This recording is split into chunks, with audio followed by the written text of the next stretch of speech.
ایک سورہ فاتحہ سے جمیع ارواح المرحومین مومنین و مومنات شہداء اسلام علماء اعظام اپنے اپنے مرحومین کے لیے، امام برگاہ کے منتظمین کے مرحومین کے لیے، بانیان مجلس کے مرحومین کے لیے، ان مرحومین کے لیے جن کا کوئی فاتحہ پڑھنے والا نہیں، رحم اللہ من قرأ الفاتحہ۔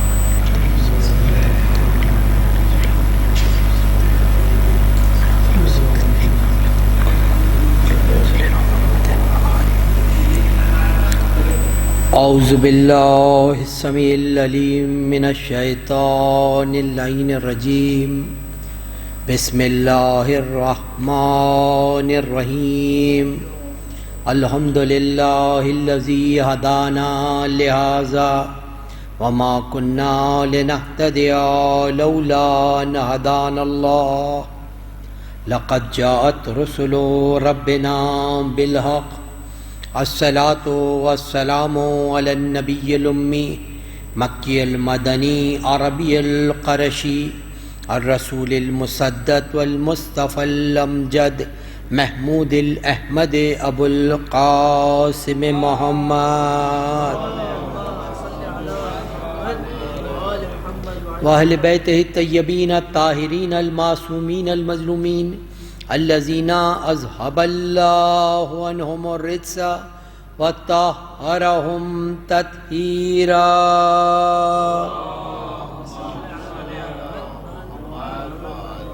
لا سیما بقیت اللہ فی الارضین الامام المنتظر والحجت ثانی عشر آیت اللہ العظمی والحجت الکبریٰ روحی وارواح العالمین لتراب مقدمہ الفدا، ولعن اللہ علی اعدائہم وعلی غاصب حقوقہم وعلی منکر فضائلہم من الان الی قیام یوم الدین۔ اما بعد فقد قال اللہ سبحانہ وتعالی فی محکم کتابہ الحکیم وہو اصدق الصادقین وقولہ الحق، انما ولیکم اللہ ورسولہ والذین آمنوا الذین یقیمون الصلاۃ وَيُؤْتُونَ الزَّكَاةَ وَهُمْ رَاكِعُونَ۔ درود بھیجیے محمد والے۔ سب سے پہلے اپنی جانب سے، آپ تمام مومنین کی جانب سے، جشن کے منتظمین کی جانب سے، اپنے زمانے کے امام کی خدمت میں ان کے جد امجد حضرت امام علی النقی علیہ السلام کے ولادت کا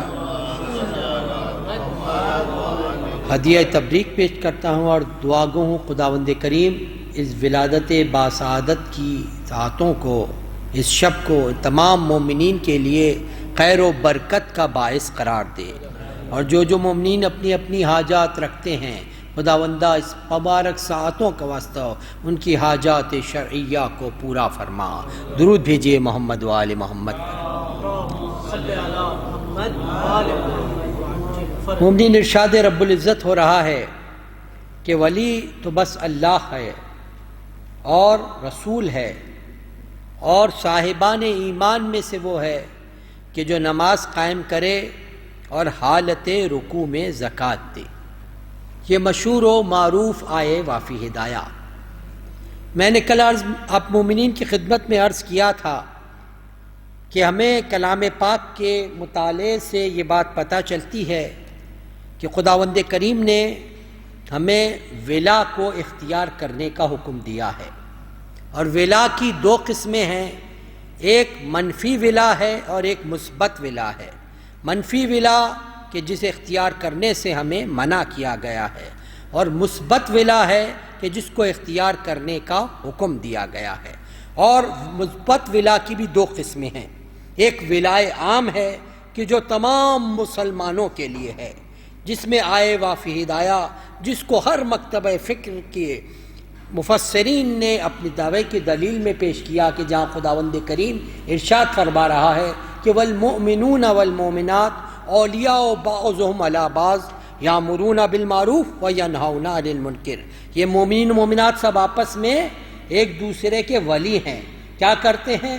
اچھی بات کا حکم کرتے ہیں اور بری بات سے روکتے ہیں، تو یہ ایک عام مثبت ولا کا قسم ہے۔ مگر کلام پاک میں خداوند کریم ہمیں ایک حکم دے رہا ہے کہ کچھ افراد ایسے ہیں کہ جن کو ہم نے ایمان کی وجہ سے، ان کے عمل صالح کی وجہ سے ہم نے ان کو خاص مثبت ولا کا حامل قرار دیا ہے، اور وہ ذات محمد و آل محمد علیہ السلام کی ذات گرامی ہے کہ جن کی محبت کو اجر رسالت خداوند کریم قرار دے رہا ہے کہ اجر رسالت ہے ان کی مومنی محبت۔ اب یہاں پر سوال یہ ہے کہ یقیناً یہ ولا کی ترکیب ہے، ولا کی قسمیں ہیں۔ اب اس مثبت ولائے خاص کو بھی جو علماء نے مختلف قسموں میں تقسیم کیا ہے، تو اس کی 4 قسمیں بتائی ہیں۔ مثبت ولا کی 4 قسمیں ہیں، یا 4 معنی میں یہ ولا استعمال ہوتی ہے۔ ایک ولائے قرابت ہے، ولائے امامت ہے، ولائے زعامت ہے۔ یہ تمام قسمیں ولا کی مخصوص ولا کی ہیں۔ اب یہاں پر سوال یہ ہے کہ کیوں اس بات کا حکم دیا جا رہا ہے، جیسا کہ قرآن کہہ رہا ہے کہ اہل بیت کا بہت زیادہ احترام کرو، اہل بیت کے ساتھ اس سے زیادہ محبت سے پیش آؤ کہ جس طریقے سے عام مثبت ولا کا تقاضا ہے، اس سے زیادہ اہل بیت کا تم احترام کرو اور اس سے زیادہ ان سے محبت کے ساتھ تم پیش آؤ۔ اب سوال یہ ہے کہ اگر ہم قرآن مجید نے یہ حکم دیا ہے تو کیوں حکم دیا؟ کہ اہل بیت کے احترام کا حکم دیا تو یہ احترام کیوں کرنے کا حکم دیا؟ اہل بیت سے محبت کا حکم دیا تو یہ حکم کیوں دیا؟ اور اہل بیت کی محبت کو اگر قربت الہی کا وجہ قرار دی تو اس کی وجہ کیا ہے، اس کا سبب کیا ہے؟ اور دوسری بات یہ ہے کہ اگر تمام لوگ اہل بیت سے محبت کرنے لگے تو ان کا انہیں عملی طور پر کیا فائدہ ہوگا؟ اگر لوگ اہل بیت سے محبت کرنے لگے تو عملی طور پر اس بات کا کیا فائدہ ان کا عمل کی طور پہ ہوگا؟ کیونکہ آپ سب جانتے ہیں کہ اسلام کی کوئی بھی تعلیمات، اسلام کا کوئی بھی حکم جو ہے وہ کسی نہ کسی حکمت اور مصلحت سے خالی نہیں ہے۔ جو حکم اسلام نے دیا اس میں کوئی نہ کوئی مصلحت ضرور ہے، اس میں کوئی نہ کوئی حکمت ضرور ہے۔ یہ تمام کے فائدے کے لیے ہے، بغیر حکمت کے کوئی بات نہیں کی گئی، بغیر کسی فلسفے کے کوئی حکم نہیں دیا گیا۔ تو یہ جو اہل بیت سے محبت کا کلام پاک میں خداوند کریم حکم دے رہا ہے، یہ حکم بھی اسی لیے دے رہا ہے کہ اس کے اندر حکمت پوشیدہ ہے، اس کا ایک فلسفہ ہے جس کی ایک خود پیغمبر اکرم نے اس کا فلسفہ بیان کیا کہ میں جو تم سے یہ اجر رسالت مانگ رہا ہوں، اجر رسالت کے ذریعے سے اہل بیت کی محبت مانگ رہا ہوں، تو خبردار یہ نہ سمجھنا کہ اس کا فائدہ ہمیں ہونے والا ہے، نہیں، اس کا فائدہ خود تمہیں پہنچنے والا ہے۔ اس محبت کا فائدہ تم کو پہنچنے والا ہے، مومنین کو پہنچنے والا ہے۔ تو اب یہ فائدہ ہے کیا؟ محبت اہل بیت سے فائدہ کیا ہے؟ تو دیکھیے، جیسا کہ میں نے پہلے عرض کیا کہ یہ محبت اہل بیت اللہ کے عالم نے واجب قرار دی ہے، اجر رسالت ہے۔ اور حقیقتاً آپ سب یقیناً اس موضوع پر بہت کچھ سماعت فرما چکے ہیں علماء کرام سے۔ اجر رسالت وہ شے ہے کہ اگر کسی نے اجر رسالت کو ادا نہیں کیا تو پھر رسالت سے کام لینا، رسالت کے بانوں پر چلنا کیا اس کے لیے کافی ہوگا؟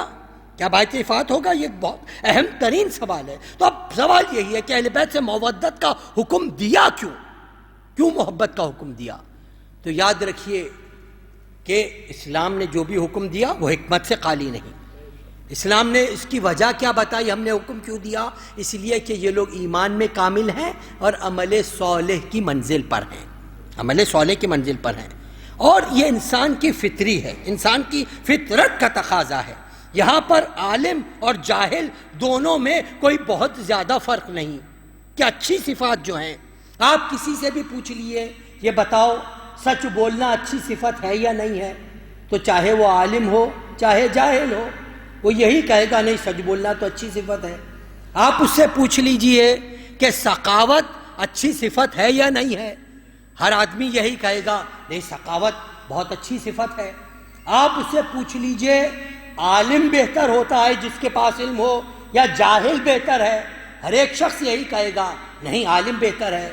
آپ اس سے پوچھ لیجئے کہ وہ شخص کہ جو اپنے علم پر عمل کرتا ہے وہ زیادہ بہتر ہے یا جو اپنے علم پر عمل نہیں کرتا وہ زیادہ بہتر ہے؟ ہر ایک یہی کہے گا کہ جو علم پر عمل کرتا ہے وہ زیادہ بہتر ہے۔ آپ اس سے پوچھ لیجئے کہ وہ شخص جس میں تواضع ہے، انکساری ہے، وہ زیادہ بہتر ہے یا جو ایک متکبر ہے وہ زیادہ بہتر ہے؟ ہر ایک کہے گا تواضع والا زیادہ بہتر ہے۔ آپ پوچھ لیجئے ایک شخص عفو درگزر سے کام لیتا ہے وہ زیادہ بہتر ہے کہ جو عفو درگزر سے نہیں کام لیتا وہ زیادہ بہتر ہے؟ ہر ایک کہے گا جو عفو درگزر سے کام لیتا ہے وہ زیادہ بہتر ہے۔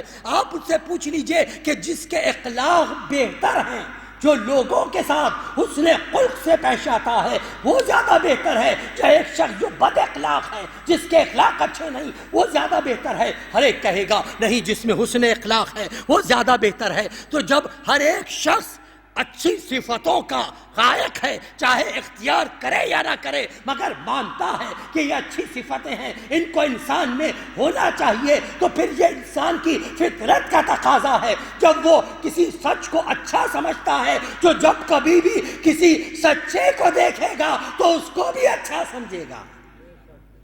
انسان سخاوت کو اچھی صفت سمجھتا ہے، تو اگر اس کی کسی کی سخاوت پر نگاہ پڑ جائے، پتہ چلے کہ یہ اتنے سخی ہیں، تو یقیناً ان کو بھی اچھا سمجھے گا۔ انسان علم کو بہتر سمجھتا ہے، تو اگر کوئی ایسا عالم مل جائے، ایسے عالم کا پتہ چلے جس کے بعد دنیا و آخرت کا ہر علم ہو، تو یقیناً اس کو پسند کرے گا۔ انسان پسند کرتا ہے حسن اخلاق کو، تو اگر کسی کی شان میں آیت کہے انکا لعلی خلق عظیم، آپ اخلاق عظیم کی منزل پر فائز ہیں، تو یقیناً یہ فطرت انسانی کا تقاضا ہے کہ انسان اس کی طرف متوجہ ہوگا۔ ایک انسان ہے کہ جو متکبر ہے مگر ایک تواضع کے ساتھ پیش آتا ہے، تو کہیں گے نہیں یہ تواضع کے ساتھ پیش آنے والا یقیناً زیادہ بہتر ہے، یقیناً صفت کا مالک ہے۔ تو بس انہی پیمانوں پر آپ ناپ لیجئے کائنات کی دوسری تمام شخصیتوں کا مقابلہ کر لیجئے۔ ائمہ طاہرین علیہم السلام میں تو ائمہ طاہرین ہر حسن صفت میں تمام دنیا سے برتر نظر آئیں گے، تمام دنیا سے برتر نظر آئیں گے، چاہے وہ علم ہو، چاہے وہ سخاوت ہو، چاہے وہ زہد و تقوی ہو، چاہے وہ عبادت ہو، چاہے وہ اخلاق ہو، چاہے وہ حکمت کی منزل ہو، ہر حسن صفت میں جو ذوات مقدسہ آپ کو قدیم نظر آئیں گی، یہ ائمہ اہل بیت کی منزل ہے۔ اسی لیے اسلام نے کہا کہ آمنوا وعملوا الصالحات، ہم ان کے لیے حکم محبت بھیجیں گے۔ تو یہ فطرت کا تقاضا ہے کہ جب انسان سچی محبت، یاد رکھیے کہ کبھی بھی جو حقیقی محبت ہے وہ محبت فقط زبانی نہیں ہوا کرتی۔ ہم کہہ دیں کسی سے محبت کرتے ہیں اور مگر ہم جس سے محبت کرتے ہیں، حقیقی محبت صحیح معنوں میں محبت، اس کی صفات کا کوئی اثر ہماری ذات میں نہ ہو، تو پھر وہ صحیح محبت ہے نہیں ہے۔ یہی وجہ ہے کہ علماء نے بیان کیا ایک فرق ہے ہماری محبت میں اور اللہ کی محبت میں۔ میں نے عرض کیا نا کہ اللہ کے پاس قرابت کوئی معنی نہیں رکھتی۔ قرابت دار حضرت نوح کا بھی تھا، بیٹا تھا، خدا نے کہا تمہاری اہلیت سے خارج کر دیا گیا، بیٹا تو ہے اہل نہیں ہے۔ دیکھیے یہ عجیب منزل ہے، عجیب بیٹا ہے اہل نہیں ہے۔ اور کچھ ایسے ہیں کہ جن کو رسول اللہ نے چادر میں جمع کیا اور کہا ہم اہل بیت النبوہ و معدن الرسالہ، یہ میرے اہل بیت ہیں، معدن رسالت ہیں، تو اس صفت کے حامل ہیں۔ تو خداوند کریم حق دیتا ہے، ابراہیم جیسا خلیل الہی اگر دعا کرے تو کہتے ہیں نہیں ابراہیم اب تو دعا کر دی، آئندہ اس کے لیے دعا نہ کرنا، یہ فاسق و فاجر ہے۔ تو قرابت اللہ کے پاس کوئی معنی نہیں رکھتی۔ اس کی وجہ کیا ہے کہ خداوند کریم ذات کا محب نہیں ہے۔ ہماری اور خدا کی محبت میں ایک بنیادی فرق ہے، ہم ہوتے ہیں ذات کے محب، ہم کو ذات سے محبت ہو جاتی ہے، اور جب کسی کی ذات سے محبت ہو گئی تو پھر اس کی صفات سے بھی عموماً محبت ہو جایا کرتی ہے۔ اب چاہے اس کی صفات بری بھی صحیح، مگر چونکہ ہم ذات سے محبت رکھتے ہیں لہٰذا وہ ذاتی محبت ہمیں اس کی صفات کا بھی محبوب بنا دیتی ہے، مگر خدا کسی کی ذات سے محبت نہیں کرتا، خدا محبت کرتا ہے صفات سے، خدا کی محبت ہے صفات سے۔ اگر صفات والا حبشی غلام بھی ہو تو گلے لگا لیا جاتا ہے، اور بے صفت اگر عربی ہاشمی بھی ہو تو محفل سے اٹھا دیا جاتا ہے۔ یہ ہے کردار کی اہمیت اسلام کی نگاہ میں، یہ ہے کردار کی وسعت اسلام کی نگاہ میں، اس لیے اسلام نے ہر جگہ کردار کو پیش کیا۔ یہی وجہ ہے اہل بیت سے محبت کا حکم کیوں دیا؟ اس لیے حکم دیا کہ جو کوئی بھی ان سے صحیح معنوں میں محبت کر لے گا اس کی دنیا بھی سنور جائے گی، اس کی آخرت بھی سنور جائے گی۔ یہ اہل بیت اس حسن کمال کی منزل پر ہے، اس حسن صفات کی منزل پر ہے، اور ان کے کمال و صفات کا کیا کہنا، فقط ہم نہیں کہتے۔ دوسرا پہلو یہ میں نے کہا نا کہ اچھی صفتیں ہر ایک کو اپنی طرف مبذول کرتی ہیں، ہم نہیں کہتے، بلکہ بزرگ علماء نے کہا، امام شافعی جب ائمہ اہل بیت علیہ السلام کی مدح و ثنا کی تو اس انداز سے مدح و ثنا کی، فرماتے ہیں کہ اے سوار تم مینا کی سنگلاخ وادی میں کھڑا ہو جا کہ جب صبح کا وقت ہو اور لوگ مشعر سے مینا کی طرف اس کثرت سے جا رہے ہوں کہ گویا نہر فرات رابے مار رہی ہو، راتیں لے رہی ہو، ایسے عالم میں تو پکار کر کہہ دینا کہ اگر اہل بیت کی محبت رفض ہے تو سمجھ لو میں رافضی ہوں۔ یہ امام شافعی کی منزل ہے، یہ امام شافعی کا مقام ہے۔ اور دوسرے مقام پر کہتے ہیں کہ اہل بیت رسول تمہارا کیا کہنا، خدا نے تمہاری محبت کو قرآن میں واجب قرار دے دیا ہے، اور تمہارے فضیلت کے لیے کیا یہ کہنا کافی نہیں ہے کہ جو کوئی بھی نماز میں تم پر درود نہ بھیجے خدا اس کی نماز کو ہی قبول نہیں کرتا۔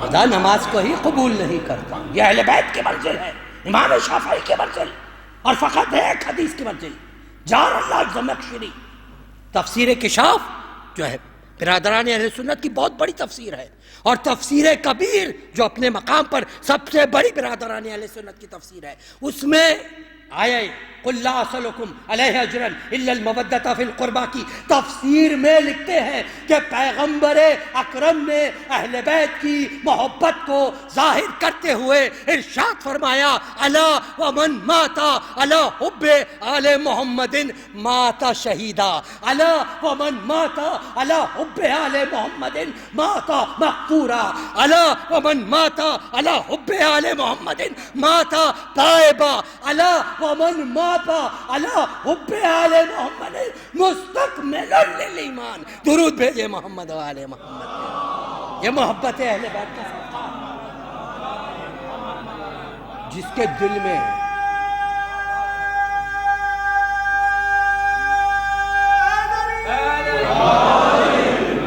میں اہل بیت کی محبت ہو، وہ اپنے بستر پر دنیا سے جا رہا ہے، مگر اس کے دل میں اگر اہل بیت کی محبت کا چراغ روشن ہے، امت مسلمہ کہتی ہے کہ وہ شہادت کی موت مرا ہے، وہ مغفور کی موت مرا ہے، وہ توبہ کر کے جانے والے کی موت مرا ہے، اور وہ ایسی موت مرا ہے کہ کامل الایمان ہو کے مرا ہے۔ یہ محبت اہل بیت کا معجزہ ہے۔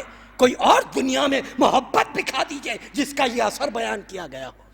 یہ اہل بیت کی محبت ہے، یہ اہل بیت کی محبت ہے۔ اس لیے میں نے کہا ہر مقام پہ جو کام آنے والی محبت ہے وہ انہی ذوات مقدسہ کی محبت ہے۔ یہ اہل بیت کی شان، یہ اہل بیت کا مقام، اور ان میں کی ہر فرد اس شان پر ہے، اس مقام پر ہے جس طریقے سے کلام پاک کے لیے خداوند کریم ارشاد فرما رہا ہے۔ دعویٰ ہے قرآن مجید کا کہ جو کچھ کہ ہم نے درود بھیجے محمد و آل محمد پر،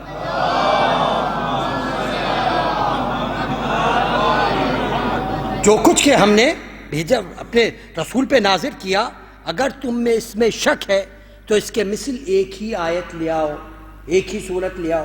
اگر تم اس میں شک ہے، اس میں اس کی عظمت پہ قرآن کا دعویٰ ہے نا، آج تک موجود ہے کہ اگر تمہیں اس میں شک ہے تو اس کے مثل ایک ہی آیت لے آؤ، ایک ہی صورت لے آؤ۔ اور یہاں پر پوری تاریخ گواہ ہے کہ کلام پاک نے کسی خاص سورے کو پیش نہیں کیا، کہ نہیں تم سورہ رحمان کی مثل لے آؤ، سورہ یاسین کی مثل لے آؤ، کسی سورہ کی مثل نہیں، پورا قرآن گواہی دے رہا ہے۔ چھوٹے سے چھوٹا سورہ سورہ کوثر ہو، بڑے سے بڑا سورہ سورہ بقرہ ہو، سام 114 سورے، اور بعض جگہ پر تو آیت بھی کہا گیا، تو سوروں کے مثل ایک ہی آیت سورت لے آؤ۔ کیوں خداوند کریم نے دعویٰ کیا؟ اس لیے کہ اگر خداوند کریم کو اعتماد نہ ہوتا اپنے کلام پر تو خداوند کریم کبھی اس قسم کا دعویٰ کلام پاک میں نہ ہوتا۔ خدا کو اعتماد ہے کہ جو شان میرے چھوٹے سوروں کی ہے وہی بڑے سوروں کی ہے، جو ہی بڑے سوروں کی ہے وہی چھوٹے سوروں کی ہے۔ تو جب قرآن صامت کی یہ شان ہے کہ کوئی اس کی مثال نہیں لا سکتا، تو قرآن ناطق کی بھی یہ شان ہے کہ ان کا بڑا چھوٹا سب برابر ہے۔ یہ قرآن ناطق کی منزل ہے، نہ ان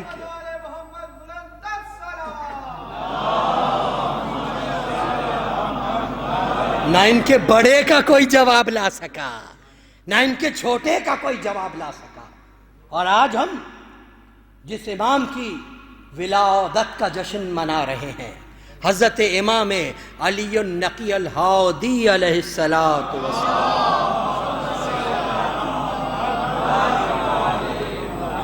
ولادت باسعادت 2 رجب یا 5 رجب سن 214 ہجری، 214 ہجری میں آپ کی ولادت ہے۔ والد ماجد حضرت امام محمد تقی علیہ السلام،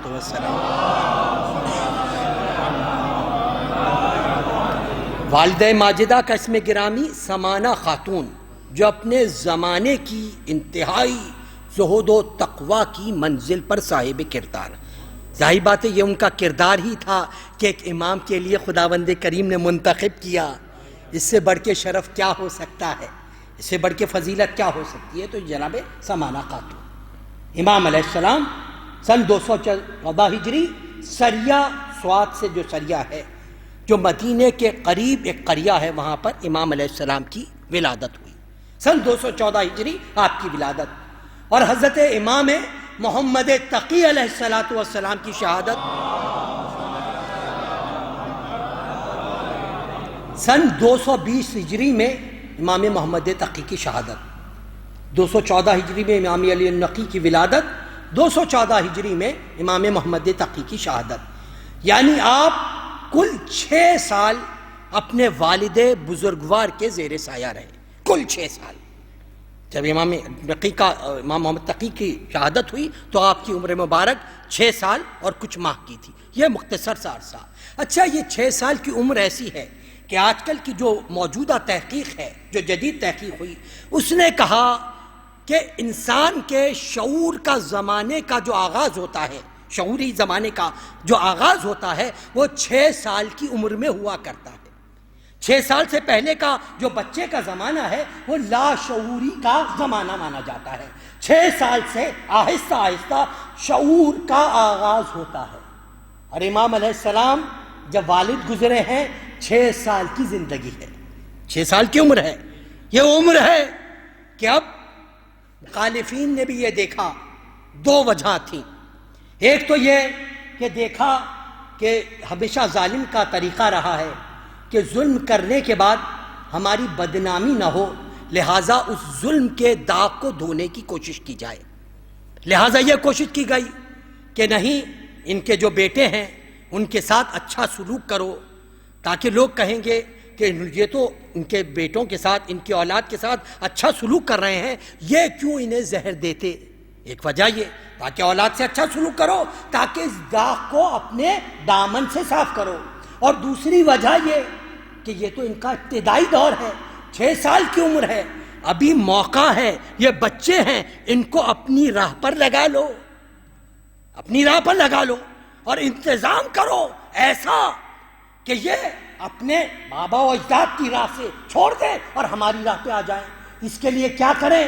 تو بڑا سوچ سمجھ کر، جو اس زمانے کا عالم اسلام کا بہت بڑا عالم تھا، عبید اللہ جنیدی، علم میں بھی اپنے لحاظ سے بہت بڑا تھا، اور اس کی ایک اور خصوصیت اس زمانے میں یہ تھی کہ بغض اہل بیت میں بھی عروج پر تھا۔ ایسا ہو جو بغض اہل بیت بھی رکھتا ہو، ورنہ ایسا نہ ہو کہ وہیں چلا جائے، نہیں تو بغض بھی رکھتا ہو تو بغض میں بھی عروج پر تھا اور علم کی منزل پر بھی.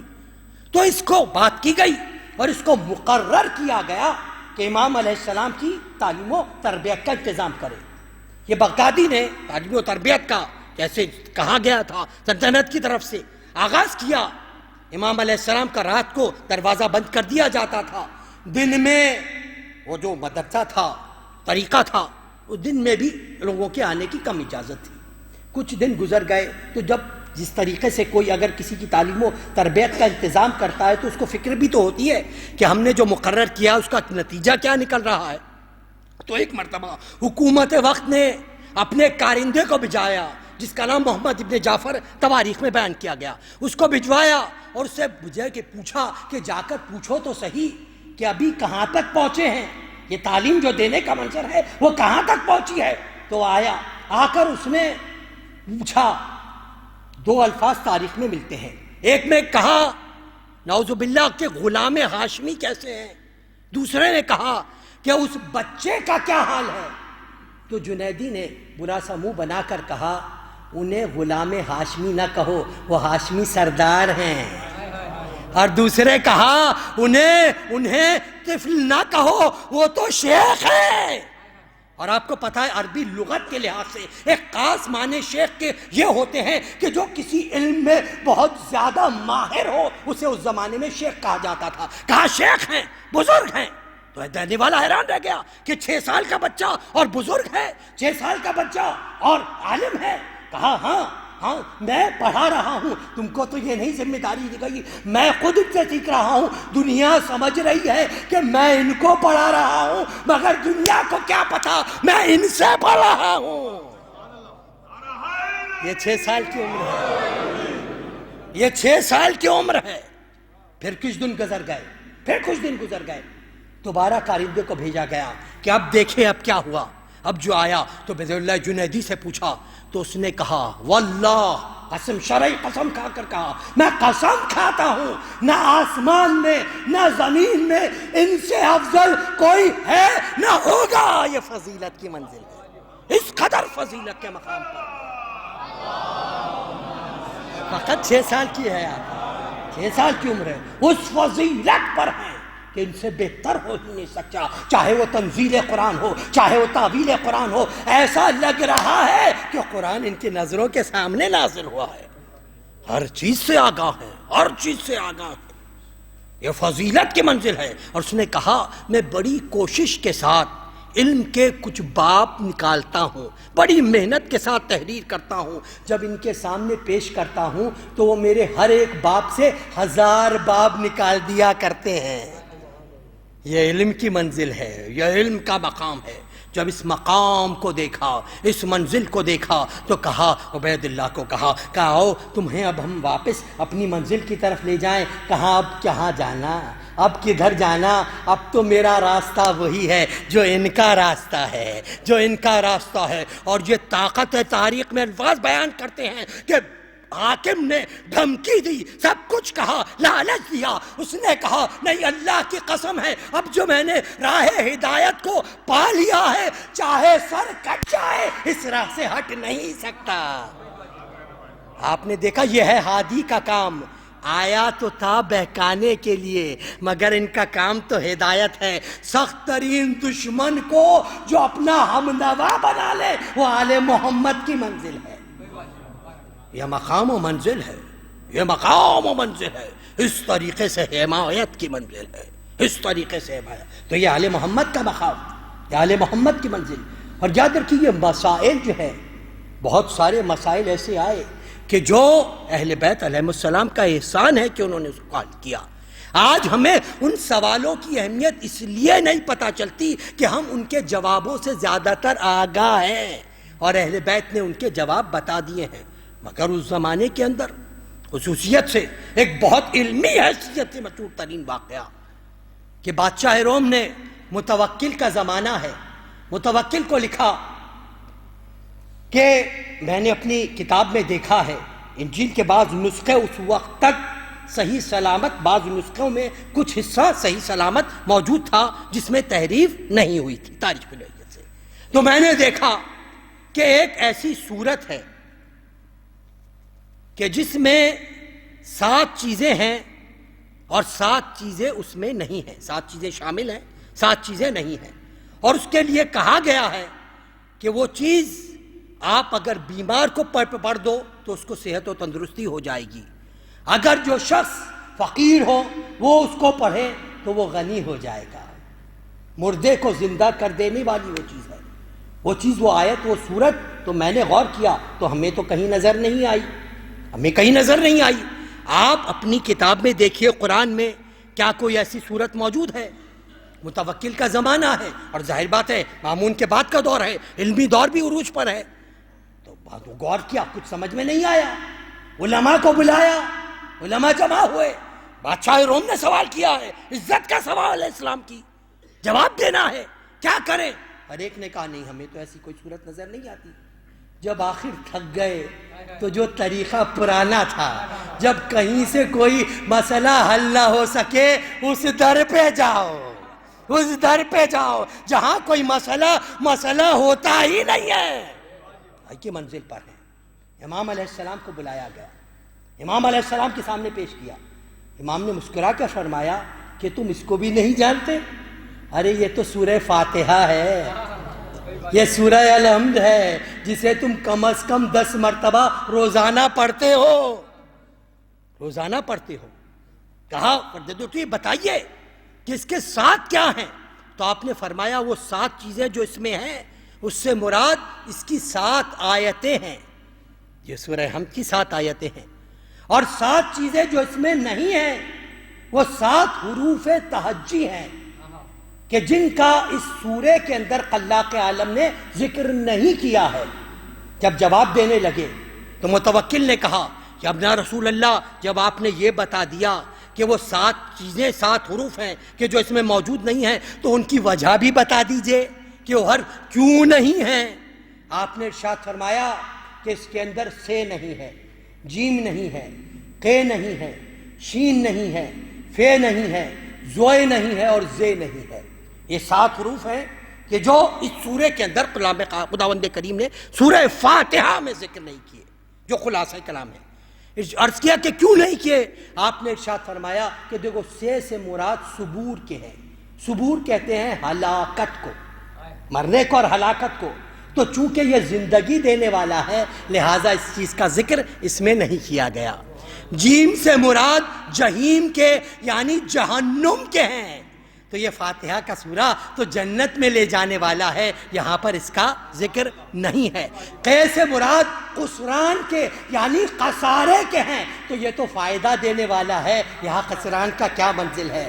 زے سے مراد زقوم کے ایک پودے کے ہیں کہ جو جہنم میں لگا ہوا ہوگا، یہ تو شجر طیبہ کی بہار دینے والا سورہ ہے، یہاں پر زقوم کا کیا مطلب ہے۔ شین سے مراد شقاوت کے ہیں کہ جو بدبختی کا باعث ہے، تو یہ تو وہ ہے جو شقاوت سے نجات دینے والا، اطاعت کی راہ پر لانے والا ہے، یہاں شقاوت کا کیا ذکر ہے۔ اور زوئے سے مراد ظلمت کے ہیں، اور یہ تو نور پھیلانے والا سورہ ہے، یہاں ظلمت کا کیا ذکر ہے۔ اور قیاف سے اور فے سے مراد فریب کے ہیں۔ درود بھیجے محمد و آل محمد۔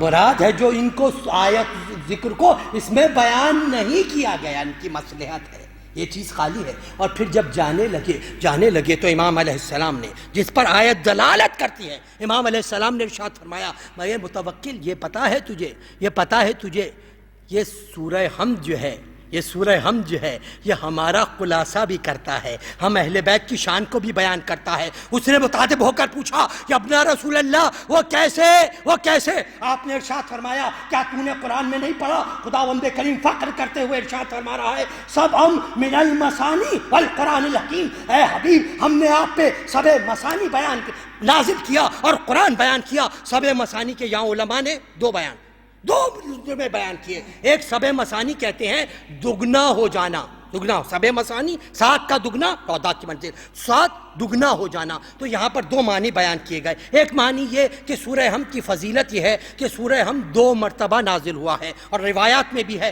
ایک مرتبہ مدینے میں نازل ہوا، ایک مرتبہ مکے میں نازل ہوا۔ کیوں کہ سورہ حمد کی فضیلت یہ ہے کہ یہ فضیلت کہیں ایسا نہ ہو کہ مکہ مدینے پر شرف کرے، مدینہ مکے پر شرف کرے، تو لہٰذا خدا نے دونوں شہروں میں ایک ایک مرتبہ اس سورے کو نازل کیا۔ دوسرے سبع مثانی سے مراد ہم اہل بیت ہیں۔ سبع مثانی 7 کو 7 میں جمع کرو 14 بنتے ہیں تو زوات 14، مگر اگر ان کے نام دیکھو تو فقط 7 ہیں، نام فقط 7 ہیں، یعنی 7 نام ہیں: محمد، علی، فاطمہ، حسن، حسین، یہ 5 جو چادر کے اندر ہیں۔ اس کے بعد جو نام باقی 9 کے اندر آئے ہیں اس میں فقط 2 ہیں جو الگ آئے ہیں، باقی تمام نام ریپیٹ ہوئے ہیں۔ ایک جعفر آیا ہے، ایک موسیٰ آیا ہے، تو 5 اور 2 7 کی منزل ہے۔ یہ اہل بیت کی دلیل ہے۔ سبع من المثانی والقرآن الحکیم، یہ اہل بیت کی شان ہے۔ سب خدا فخر کر رہا ہے ہم نے سبع مثانی کو نازل کیا اور قرآن حکیم کو، اور یہ اہل بیت کا در ہے۔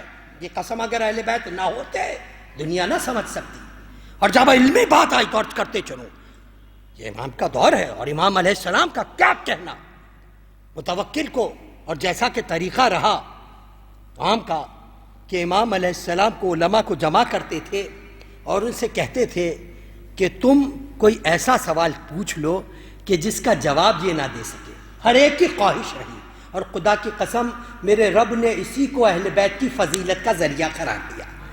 اس کے ذریعے سے ہی اہل بیت کے فضائل دنیا کے سامنے پیش ہوئے کہ اہل بیت ہے کون کی منزل۔ تو اس نے جمع کیا اپنے زمانے کے بڑے بڑے علماء کو، جس کے اندر ایک ابن سکیت جو بعد میں طرف ہی آ گئے تھے، ابن سکیت کو ان سے پوچھا کہ تم کچھ ایسا سوال لا سکتے ہو کہ جس کا جواب علی النقی نہ دے سکیں؟ میں تمہیں وقت دے رہا ہوں، اس وقت میں تم سوال کو جمع کرو اور ایسا سوال لانا جس کا جواب یہ نہ دے سکے۔ وقت گزر گیا، چونکہ حکم حاکم تھا تو لہٰذا حاکم نے پوچھا کہ تم تیار ہو؟ کہا ہاں ہم تیار ہیں۔ امام علیہ السلام کو بٹھایا گیا۔ ابن سکیت نے سوال کیا کہ فرزند رسول یہ بتائیے کہ خداوند کریم کلام پاک میں کہہ رہا ہے لن تجدوا لسنت اللہ تبدیلا، خدا کے طریقے میں، خدا کی سنت میں کوئی تبدیلی نہیں آیا کرتی۔ مگر ہم دیکھتے ہیں کہ جب خداوند کریم نے حضرت موسیٰ کو معجزہ دیا تو ایک معجزہ عصا کا تھا، ایک معجزہ ید بیضا کا تھا کہ آپ ہاتھ نکالتے تھے تو ہاتھ روشن چمکنے لگتا تھا، اور ایک معجزہ تھا عصا کا۔ یہ معجزے حضرت موسیٰ کو دیے، اور خدا کہہ رہا ہے کہ ہمارے طریقے میں تبدیلی نہیں آیا کرتی۔ اس کے بعد جب عیسیٰ آئے تو ہونا تو یہی چاہیے تھا، جیسا کہ خدا کہہ رہا ہے کہ ہمارے طریقے میں تبدیلی نہیں آتی، تو عیسیٰ کو بھی یہی معجزے پیش کرنے چاہیے تھے، مگر عیسیٰ کے پاس معجزے تبدیل ہو گئے۔ عیسیٰ نے پیش کیا معجزہ نابیناؤں کو، جو اندھے ہوں ان کو بینائی عطا کی، جو ایسے مرض میں مبتلا ہوں جو صحت یاب نہ ہو سکتا ہو اس کو صحت دی، یہاں تک کہ مردوں کو بھی زندہ کیا۔ تو موسیٰ کے معجزے الگ ہو گئے، عیسیٰ کے معجزے الگ ہو گئے، اور خدا کہتا ہے ہمارے طریقے میں تبدیلی نہیں آتی، سنت میں تبدیلی نہیں آتی، مگر یہاں تو طریقہ بدل گیا، الگ الگ دیے۔ پھر ہمارے نبی آئے تو ان کو جو سب سے بڑا معجزہ دیا گیا نہ وہ عصا کا تھا، نہ ید بیضا کا تھا، نہ وہ مردے کو زندہ کرنے کا بڑا معجزہ تھا، نہ دوسری چیزوں کا معجزہ تھا۔ ان کو جو معجزہ دیا گیا وہ قرآن کا معجزہ دیا گیا، کتاب کی شکل میں معجزہ دیا گیا، یہ معجزہ دیا گیا۔ حالانکہ کتاب موسیٰ پر بھی نازل ہوئی، کتاب عیسیٰ پر بھی نازل ہوئی، مگر وہ دونوں کتابیں معجزے کے طور پر نازل نہیں ہوئی، مگر حضور کو جو کتاب دی وہ معجزے کے طور پر دی۔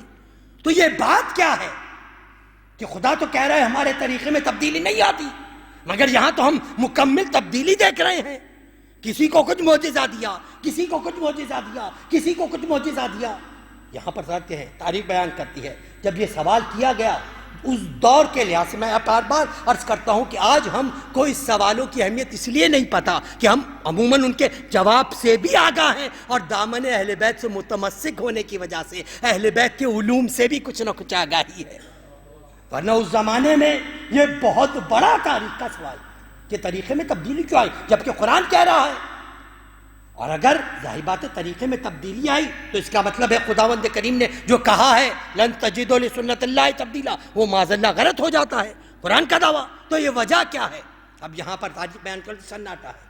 امام علیہ السلام نے ارشاد فرمایا کہ دیکھو یہ بھی حق ہے کہ خدا نے کہا ہمارے طریقے میں تبدیلی نہیں آتی، یہ آیت حق ہے، اور یہ بھی حق ہے کہ ائمہ کو، انبیاء علیہ السلام کو معجزے دیے گئے. مگر سوال یہ ہے کہ تم جسے خدا کا طریقہ کہہ رہے ہو، خدا کی سنت کہہ رہے ہو، دیکھنا یہ ہے وہ خدا کا طریقہ اور خدا کی سنت ہے بھی یا نہیں. تم یہ تبدیلی کو خدا کی سنت کہہ رہے ہو، خدا کا طریقہ کہہ رہے ہو، جبکہ سمجھنے والوں سمجھو خدا کا طریقہ اور سنت کیا ہے. خدا کی سنت اور طریقہ یہ ہے کہ خداوند کریم جب کبھی بھی اپنے نبی کو بھیجتا ہے، ہادی کو بھیجتا ہے، اسے معجزہ دلیل بنا کر دیتا ہے، معجزے کے ساتھ بھیجتا ہے. یہ ایک بات ہے. طریقہ کیا ہے؟ معجزے کے ساتھ بھیجتا ہے، اور معجزہ ہر دور میں ایسا دیا جاتا ہے جو اس زمانے کے لوگوں کی فہم کے مطابق ہو مگر ان کی طاقت سے باہر ہو، ان کی طاقت سے باہر ہو. تو طریقہ یہ نہیں ہے تم جو کہہ رہے ہو کہ معجزے کے طریقے میں تبدیلی ہو گئی. معجزہ دینا طریقے کی بات ہے، اور دوسرے خدا کی سنت یہ ہے کہ ہمیشہ اس دور کے مطابق معجزہ دیا جائے، جہاں پر اس دور کا آدمی اس کو ادراک تو کر سکے مگر یہ جان سکے یہ میری طاقت کے باہر ہے. جس طرح حضرت موسیٰ کے دور میں جادو کا زور تھا، جادو کا زور تھا. اور دیکھیے جو شخص جس فن میں ماہر ہو وہ اس فن کی حقیقت کو جانتا ہے، اس فن کی حقیقت کو جانتا ہے. حضرت موسیٰ کے دور میں جادو کا دور تھا، اور جب فرعون کے دربار میں پیش کیا گیا اور فرعون نے کہا جادوگروں سے اپنے جادو کو موسیٰ کے سامنے پیش کرو، اور جادوگروں نے قرآن کہہ رہا ہے جادوگروں نے اپنی رسیوں کو پھینکا تو وہ رسیاں سانپ بن کر آگے بڑھیں، سانپ بن کر آگے بڑھیں. یہ جادو کا زور تھا، یہ جادو کا تھا. اور خداوند کریم کی طرف سے حکم ہوا اے موسیٰ اپنے عصا کو پھینک دو. حضرت موسیٰ نے اپنے عصا کو پھینکا، جو عصا کو پھینکنا تھا عصا اژدہا بنا، سارے سانپوں کو نگل لیا، سارے سانپوں کو نگل لیا، اپنی اصلی شکل میں آ گیا. باقی سب دیکھتے رہے. ادھر جادوگروں نے دیکھا کہ نہیں یہ ہماری رسیاں جو سانپ بنی یہ تو جادو تھا، مگر اژدہے نے جو سانپوں کو نگلا اور اصل کیفیت میں آ گیا یہ جادو نہیں ہے، معجزہ ہے. یہ موسیٰ کے دور کی منزل تھی، یہ موسیٰ کے دور کا تھا. تو جان لیا یہ جادو اور مغرا میں فرق ہے، لہذا فوراً ایمان لائے، فوراً ایمان لائے. کہا ہم ایمان لائے موسیٰ اور ہارون کے رب پر. وہ کہتا رہ گیا کہ ایمان لا رہے ہو، میں نے اجازت نہیں دی. کہا جب ایمان آ گیا تو انسان طاقتور ہو جاتا ہے، شجاع ہو جایا کرتا ہے. پہلے موت سے ڈرتے تھے، اب موت کے لیے آگے بڑھتے ہیں. یہ ایمان کی طاقت ہے، یہ ایمان کی فضیلت ہے. اور پھر حضرت عیسیٰ کے علیہ السلام کے زمانے میں طب کا زور تھا، طب اپنے زور پر تھا، میڈیکل سائنس میں عروج پر جا رہی تھی. ایسا معجزہ دیا گیا کہ جہاں پر عاجز آ جائے، جو پیدائشی نابینا ہو اس کو بینائی عطا کر دی جائے، جو مردہ ہو اس کو زندہ کر دیا جائے.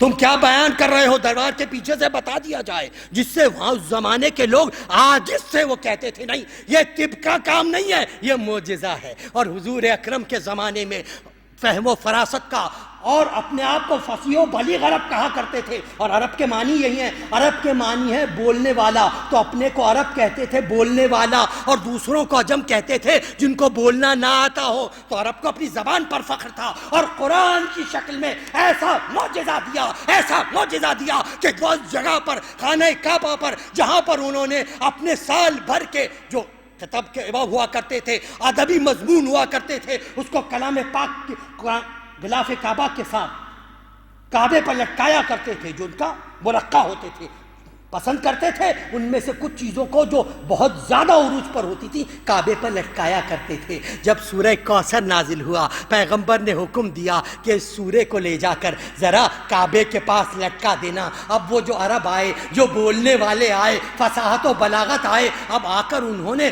جو اس مختصر سے سورے کو دیکھا عقل حیران رہ گئی، عقل حیران رہ گئی۔ کہا یہ کسی انسان کا کلام ہو ہی نہیں سکتا، یہ قادر انسان کا کلام ہے۔ یہ معجزہ دیا گیا تو یہ معجزے کی کیفیت ہے، یہ معجزے کی منزل ہے، اس زمانے کے لحاظ سے وجہ دیا گیا۔ یہ مقام و منزلت اہل بیت ہے، یہ شرف اہل بیت ہے، اور یہ اہل بیت نے ہمیں بتایا۔ اہل بیت علیہ السلام ہمارا عقیدہ ہے۔ اہل بیت ایک بہت جو پر نص امام ہے، باقی اماموں نے بھی پیش کیا۔ پوچھا گیا فرزند رسول یہ بتائیے سخت ترین اسلامی بات میں علم کلام کا سخت ترین مسئلہ کہ انسان آزاد ہے یا مجبور ہے، مختار ہے یا مجبور ہے؟ تو امام علیہ السلام نے کہا کہ لوگ کیا کہتے ہیں؟ کہا فرزند رسول کچھ کہتے ہیں کہ انسان اپنے اعمال میں مجبور ہے، کچھ کہتے ہیں انسان بالکل آزاد ہے۔ تو امام علیہ السلام نے ارشاد فرمایا کہ ہمارا عقیدہ یہ ہے بین الامرین، انسان نہ مکمل آزاد ہے نہ مکمل محتاج ہے۔ خداوند کریم نے اسے ایسا پیدا کیش کیا کہ کوشش کرنا اس کا کام ہے، کوشش کو تکمیل تک پہنچانا خدا کا کام ہے۔ امر بین الامرین، دونوں نقطوں کے درمیان جو درمیانی چیز ہو وہ منزل ہے، وہی منزل اہل بیت ہے، وہی مقام ہے، اور یہ اہل بیت کی منزل ہے، یہ اہل بیت کا مقام ہے جہاں قرآن مدح کر رہا ہے۔ درود بھیجئے محمد و آل محمد پر۔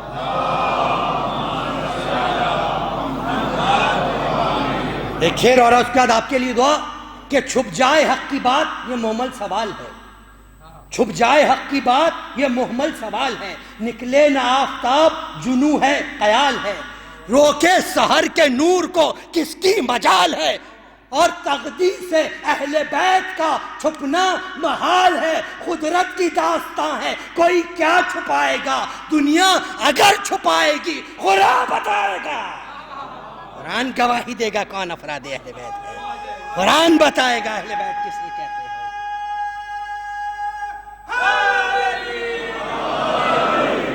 بس مومنین و مومنات خداوند کریم سے دعا گو ہیں، خداوندہ اس با سعادت ساعتوں کا واسطہ، ان متبارک ساعتوں کا واسطہ، اس شب کا واسطہ جس کی کو تیرے ولی کی ولادت ہوئی ہے، خداوندہ یہ تمام مومنین حاجت مند ہیں، ان کی حاجات شرعیہ کو پورا فرما۔